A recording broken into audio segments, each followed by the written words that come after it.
In number theory, we come across many numbers such as even numbers, odd numbers, natural numbers, and prime numbers.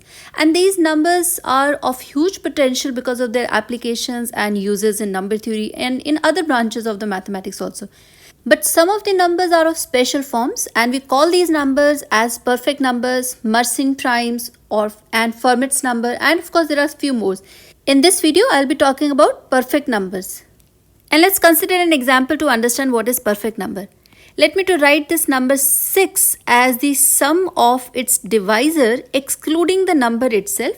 Let's see that the divisors of 6. What are the divisors of 6? We have 1, 2, 3 and 6 itself. So this is also a divisor of 6. But we want to write the 6 as the sum of the divisors excluding this number itself. So this I have to exclude. So if I exclude this and if I sum this I will get it as 6. And this will be termed as perfect number. And this is smallest perfect number. Let's look at one more example and let's search for the next example. The next perfect number is 28. If I look at the divisors of 28, these are 1, 2, 4, 7, 14 and 28. But I have to exclude this integer from this summation sign to write the perfect number. So for the perfect number, I have to take the sum of the divisor excluding the number, excluding this integer itself. So this will become, you can see that 1 plus 2 plus 4 plus 7 plus 14. And if I sum this one, this is same as 28. So this is considered as the next perfect number. So formally we say that perfect number, a positive integer n is said to be perfect if n is equal to the sum of all its positive divisors excluding n itself. So as we see that, we can write 6 is the first perfect number. We have looked up in the previous example, second perfect number is 28. Look at the third perfect number. This is 496. Look at the fourth perfect number. This is 8128. So you can see the density. Between 1 to 10, there is only one perfect number. Between 10 to 100, again there is one perfect number. Between 100 to 1000, we have again one perfect number. And this means density of the perfect number goes very low as we go further. And by looking at these perfect number, there are conjectures that the unit place of this is in alternate position by 6 and 8. So this was the first conjecture. The even perfect numbers n alternatively in 6 and 8. And second, it says the nth perfect number Pn contains n digit. So you see that this is first perfect number, it contains 1 digit. Second perfect number, this contains 2 digit. Third perfect number, this contains 3 digit. Fourth perfect number, this contains 4 digit. But actually both the conjectures are wrong. So you can see that now in the recent time, the perfect number have been found more. So if I write P5 and P6, the value for P5 is, this is 3355036, and for P6 this is 85898699056. You see that the first condition is not there. This is fifth perfect number, this is sixth perfect number, but both end at 6. It's not in alternatively position. Second conjecture says that nth perfect numbers Pn contain n digit, but you can see that this is more than 5 digit and here it is more than 6 digits. But the investigation posed some questions certainly. As you can see that all the perfect number that we have found here, P1, P2 up till P6, all are even. So the question is, are there any odd perfect number? So this is one of the questions which is still an open problem. And if they are, what could be the formula and how do we find that? Even for the even perfect number, this problem was initially started by Euclid. So what Euclid conjectured initially, if the sum 1 plus 2 plus 2 square plus 2 to the power k minus 1, this is a prime number. So if this sum, this is a prime number, then 2 to the power k minus 1 times this prime number, this is a perfect number. For example, let's consider an example, and here I consider 1 plus 2 plus 2 square. So this is 1 plus 2 plus 2 square, that is 4, and if you see that the sum is 7, and we see that 7, this is a prime. In case this is a prime, then what I need to do is I need to consider 2 to the power k minus 1, which is the last term in this series, and here this is 2 square times p prime is 7, that is 4 into 7. So this is 28, and we know that 28, this is a perfect number.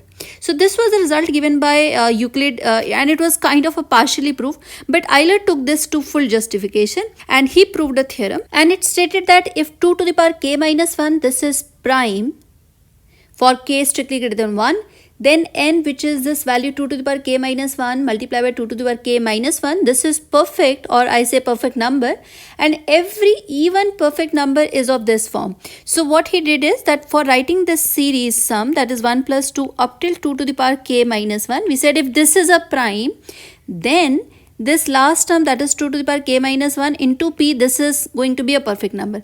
And to write down this one, this is, we can see this is geometric series, and so we know the sum of this geometric series, this is 2 to the power k minus 1. So we know the value of the p.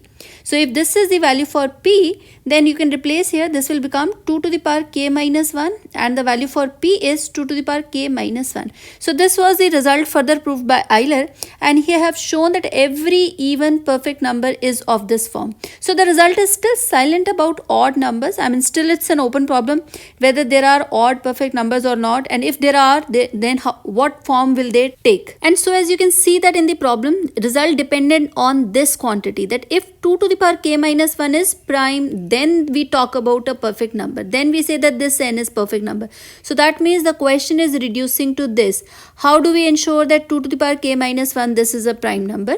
And corresponding to this, we got a lemma in the literature. It says if a to the power k minus 1, this is prime. So to be this to be prime, a is strictly greater than 0 and k is greater than equal to 2, then we say that a has to be 2 and k is also prime. For example, if I consider the values for k as 2, 3, 5 and 7, and let me to fix this value, a is equal to 2. And for this case, if I calculate this value, that is 2 to the power k minus 1, this will come out to be, when I take k is equal to 2, this will give me the value 3. When I take k is equal to 3, this will give me 7. When I will take k is equal to 5, this will give me the value 31. And when I take k is equal to 7, this will give me value as 127.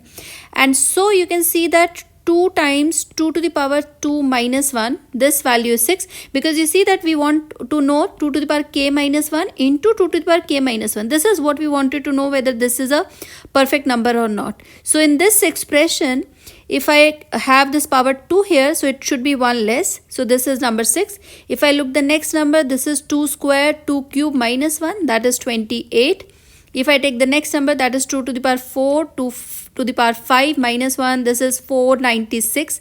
And for the next 2 to the power 6, here it is 2 to the power 7 minus 1, this is 8128. So you can see that the result is following up.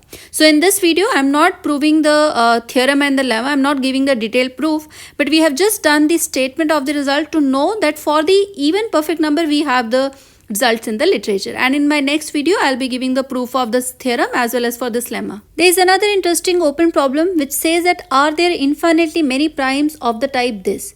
So we believe that there should be infinite primes of the type this, because if not, if I consider there are finite number of primes of the type this, so this means, and this contributes to the even perfect number as we have just discussed. So the finiteness of this will lead to the finite perfect numbers.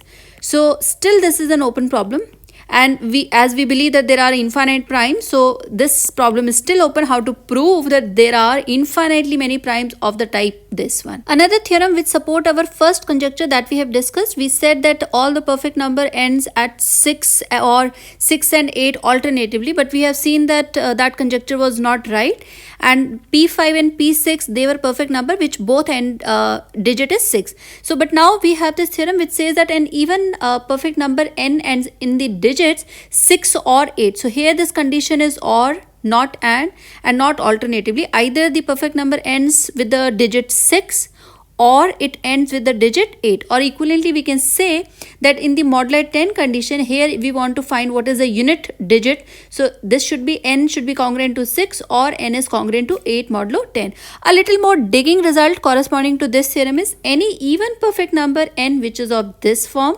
always end in the digit 6 or 28. So in my next video, we'll be discussing about the proofs of these theorems and the lemma that I have discussed in this video.